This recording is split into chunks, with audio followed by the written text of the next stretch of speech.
Viewers, কেমন আছেন সবাই? আজকে আমি আপনাদেরকে দেখাবো কিভাবে যদি বাসায় ক্রোশে হুক না থাকে বা কোনো বড় কোনো প্রজেক্ট করতে চান এবং বড় সেই সাইজের হুকটা আপনার বাসায় নেই, তাহলে হাতের সাহায্য, আঙুলের সাহায্যে কিভাবে ফিঙ্গার ক্রোশে করা যায় ক্রোশে হুক ছাড়া। সেজন্য আপনার লাগবে অনেক বেশি ইয়ার্ন লাগবে। তো এখানে আমি 3 কালারের ইয়ার্ন নিয়েছি সেটা দেখানোর জন্য। শুরুতে আমরা 3টা স্ট্র্যান্ড একসাথে করে নেব। তারপরে যেভাবে স্লিপ নট করতাম হাতের মাঝে 3টা স্ট্র্যান্ডকে একটা সিঙ্গল স্ট্র্যান্ড হিসেবে কাউন্ট করে স্লিপ নট করে নেব। এখন ক্রোশে হুকের ভিতরে না ঢুকিয়ে আমার হাতের আঙুলের মধ্যে পেঁচিয়ে নিলাম কাজটাকে। এখন ইয়ার্ন অ্যারাউন্ড আর পুল থ্রু একটা চেইন হয়ে গেল। আবার ইয়ার্ন অ্যারাউন্ড পুল থ্রু 2টা চেইন হয়ে গেল। ইয়ার্ন অ্যারাউন্ড পুল থ্রু 3টা চেইন হয়ে গেল।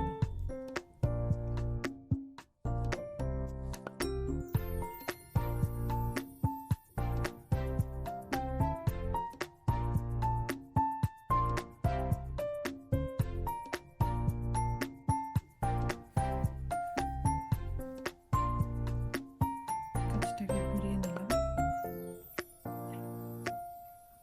শুরু করব আরো 2টা সিঙ্গেল ক্রোশে দিয়ে।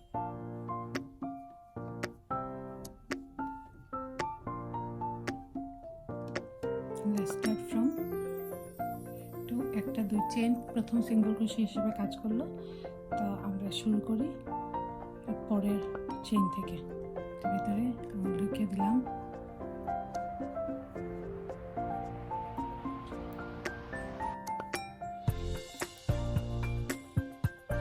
এটাকে রাউন্ড করিয়ে আঙুলের ভিতর দিয়ে নিয়ে আসলাম।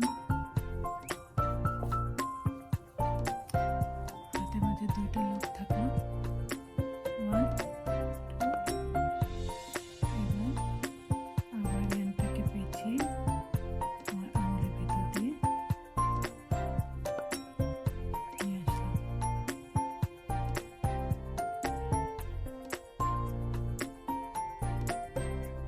একটা সিঙ্গেল ক্রোশে হয়ে গেল। আবার ওই আনটাকে পেঁচালাম, নিয়ে আসলাম।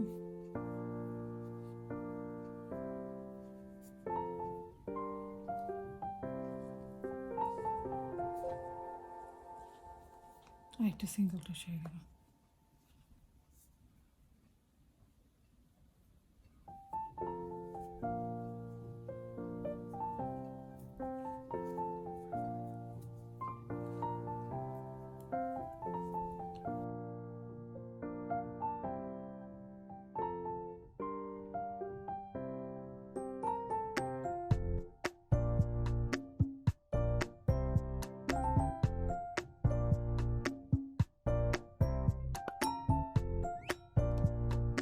এভাবে চাইলে আপনারা অনেক বড় বড় প্রজেক্টও করতে পারেন, বাস্কেট করতে পারেন, ব্ল্যাঙ্কেট করতে পারেন। আমার মনে আছে আমি প্রথম ক্রোশে স্টার্ট করি এবং আমার কোনো ক্রোশে হুক ছিল না।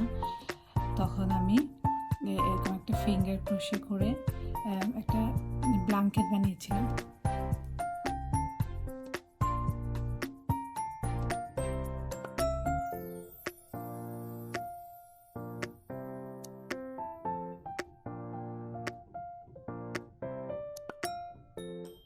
শুধু মনে রাখবেন আপনার ক্রোশে টেকনিকগুলো জানা থাকতে হবে। আর ফিঙ্গার ক্রোশের জন্য ইয়ার্নের পরিমাণটা বেশি হতে হবে।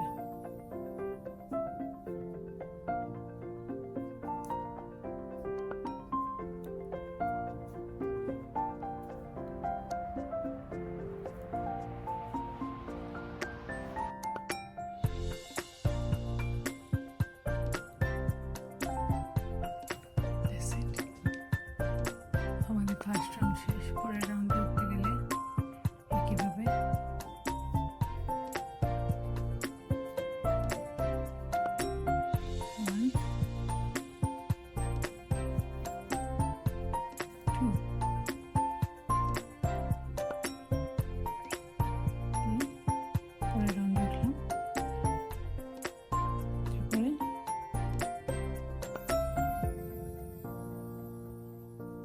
ক্রোশে।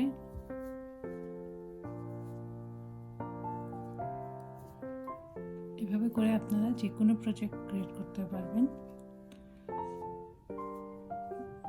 আমি মনে করি একটা 10 সাইজ ক্রোশে হুক যত বড় হয় আপনার আঙুল দিয়ে করলে ঠিক তত বড়, মানে সেই 10 সাইজের প্রজেক্টগুলা আপনারা আঙুল দিয়ে করতে পারবেন।